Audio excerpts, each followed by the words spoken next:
Hey folks, JD here, and today we're going to be looking at the Elegoo Mercury Plus, this little boy right here. Now I've got a bit of an apology to put out right from the very start.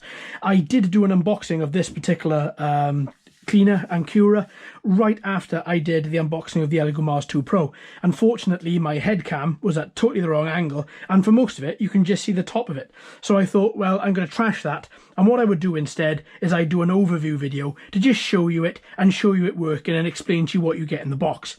So right to begin with, once you open this up, you get obviously the same. If you've seen the unboxing for this, it's in exactly the same form. It's lying down, it's covered in shrink wrap. You take it off, you get this Tupperware box inside it, which is for where you put your either isopropyl alcohol or, in my case, water, because just to bring everybody up to the same page, I use water washable photopolymer resin, so I don't use isopropyl alcohol. I use water instead. Now, as a little aside to that, Elegoo in their manual said that your isopropyl alcohol will be good in there for 30 washes. Now, it might be, but I have already, after 5 washes, found that the water is very, very discoloured, and also when I'm cleaning my prints, they're not cleaning as well as they used to. So I think for myself, I'll be emptying this back into a vat that I have in the back garden. I won't be putting it down the drain. Even though it's water washable, it's still toxic, or it's still at least got bad things in it, you know, and I don't want that going back out in the environment. But I have got an 80-litre drum out the back that I do put all the waste water into there that contains resin, and then I dispose of it then, just basically by opening the lid and letting it evaporate away when I'm sure that no insects or animals can get in it. I've got a wire mesh over the top, so it is as safe as it can possibly be.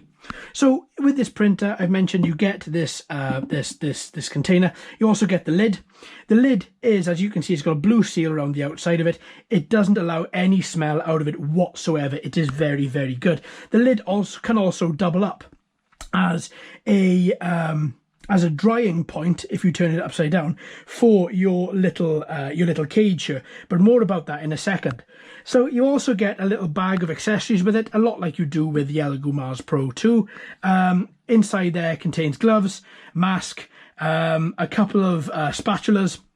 Also contains this little doodad right here, which is how you mount the print plate to this part, and then you mount this part to the back end right here of the washer, which I'll show you again in more depth in a little while. And you can alter how deep you want the print plate to drop. If you've got a larger model, then you can also, as I've done here, you can shrink your depth, length, or if you've got a small model like my dice or my train here, you can then increase that accordingly. So that part is the washing part of it. So what I'm going to do now is I'm just going to wash something in there for you to see. So before I actually touch my little model there, I'm just going to put on my nitrile gloves. What I've done is, specifically for this video, I've printed out some little dice that I modelled a little while ago. So I did this the other week, and I tested it using a particular test method. So let me show you the ones I tested previously. So the ones I tested previously are here. Oh, with my wheels of my trains. Put those away. So these are the ones that I tested with the other day, and I've used 2 methods. This is the second method. This is the first method. The first method was by leaving as the instructions say, leave the supports on, wash it with the supports on, then take the supports off before you cure it. Now I did that, but look, little white patches to show that the water didn't properly dry. Some of them are okay, but also because I left the supports on, there's a little bit of bowing. I don't know how well you can pick this up, but over the top here, there's a little bit of bowing of the dice. It's not flat like that. So what I decided to do this time is use a different method. I love the sound the dice make. And that is to, those by the way are fully cured.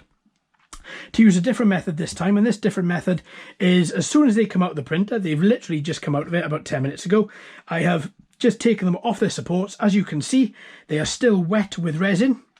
So now I'm going to be bathing them. So I have dried them a little bit, so it's not going to be, they're not dripping with resin everywhere, so that's not much of a concern. When you put this on, I thought it would shiggle back and forth, because I've seen quite a few of these cleaners shiggling stuff clean. This doesn't. There's a little disc on the bottom of this particular piece of Tupperware. I don't know. I can't show you, but there's a little disc that fits into there, and that disc spins really fast and creates almost like a little vortex inside, which then helps to clean your prints. So this is method 2. So I'm going to pop them in there and then clip them onto there as it goes. You have to have this lid on, and then I'm going to turn this on. Now I'm going to try and see if I can get this in here for you. When you start, you've got your little LCD panel, your mode, your time increase, your time decrease, on and off, or start and pause. So mode is always, with this, always comes on lights to cure. I don't want that, so if I push mode once, it goes to water. Then I can increase the time to a minute and click press and click go. Now you can see inside there, you might be able to see, you might not, but every now and again, the dice are rattling around. Now what I'm hoping this is doing, this is going to clean it properly without the supports, and I'm hoping it doesn't malform the model because that resin is still wet. When that comes out, I'm going to use this, and I'm going to put the cage on top of there and allow it to dry properly, and I allow my prints to dry for up to 10 hours. Then I damp them, I just dab them dry, and then you don't get any watermarks and everything is absolutely fine. A lot like my little train. So that, again, printed this out, I modelled it, I printed this out. This has been one that I've had going for a long time, and I printed it, and then there's a couple of mistakes. I've got to go back, like the axles keep on snapping because they're so thin. But the good thing about this printer is the resolution of this printer is strong enough and high enough so I can redo these axles. But essentially, I printed this, then I cured it without the supports. Then I washed it without the supports. Then I let it dry for 10 hours, and then I went and I cured it for 2 minutes. And this is absolutely perfect. There's no watermarks on it. It's absolutely great. I'm really happy with the success of that. Okay, this is beeped, so that is done. So now we take the lid off it, and now inside here we have got our washed. There we go. So because this is water washable, there is no smell with it at this point. Let's just look at one of these. Yeah, look at that. Properly washed. You can see through to the other dots. Very, very nice indeed. So I'm going to leave that to dry for up to 10 hours. Shorter if it needs it, longer if it needs it, but 10 hours is usually my go-to. I'm going to cover that and turn it off.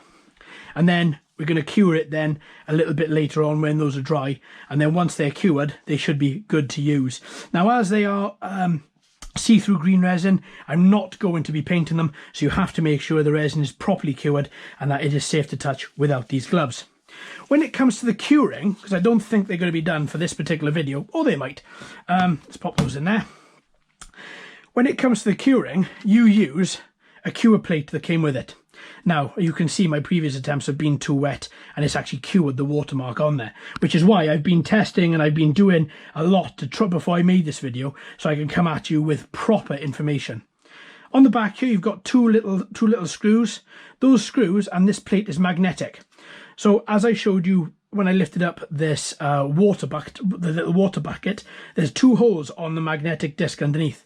These 2 holes fit into that, and it magnetizes itself to the base. You put your models on there. I'd have them on something a little bit, something to protect this because of that. And then your models basically just cure around once you set the time. Usually for a model, anything like this, anything this size, even though these are 100, same as this train, even though they are 100% infill, same as those dice, 2 minutes is absolutely fine as long as they are properly washed and properly dry. After 2 minutes, you've got yourself a rock solid model, and it's absolutely, well, as you can see there, you know, it's not sticky. You can't see that, but it's not sticky. It's not tacky to the touch. It doesn't smell of resin. It's a proper little model, you know, and it's ready to go. If you want to have it on your shelf, it's perfect. Or if you want to give it to somebody who's a train lover, it's absolutely great. So once you've done all that, once you've dried, once you've cured, your models are 100% ready. If there is still a bit of tackiness, put them in, but I would put them in for increments of about 10 seconds or 30 seconds and then try, because this goes up in 30-second increments. Having something like this has really helped me because, as I mentioned, I think in the unboxing for the Elegoo Mars Pro 2, I've always struggled with being able to cure and be able to wash my models properly. This thing makes it so much easier. And if you're going to spend out on the resin printer, add an extra £100 and spend out and get that one and get the cure and the washer. It's great. It's brilliant. It's made for this particular type of printer, so you can take the print head off the Elegoo and you can attach it to here, as I've mentioned, and then this clips into the top. You know, and you can wash your models with their supports on. I prefer to take them off the supports, then wash them, because then you don't get, unlike these, where you've got a couple of support holes, you don't get those in the washed equivalent. Let me show you if you take the supports off first. So, oh, excuse me, moving the camera angles and stuff. So if I show you now, this is one I cured. This is one I washed with the supports on, and you can see there are holes there. And then these are ones that I have washed with the supports off, and there are absolutely no holes from the supports anywhere. And it's exactly the same model, just printed in two different ways. And I believe the second way, which is to take it off the supports then wash it, is by far the superior. That's just my thought. You might have you might prefer to do it in other ways. That's absolutely fine. You know, we're not all going to agree, and that's absolutely great. But one thing I think we will agree on is that this is very much worth the money. I like it. I like it a lot. I've always struggled to cure and wash. This thing fixes it for me. All right then, folks. Thanks ever so much for watching the Elegoo Mercury Plus overview video. I've been JD. You've been fantastic as always. If you haven't already, please like and subscribe. Hello and welcome to all the new subscribers. I hope you're enjoying the channel. So until next time, my friends, happy printing.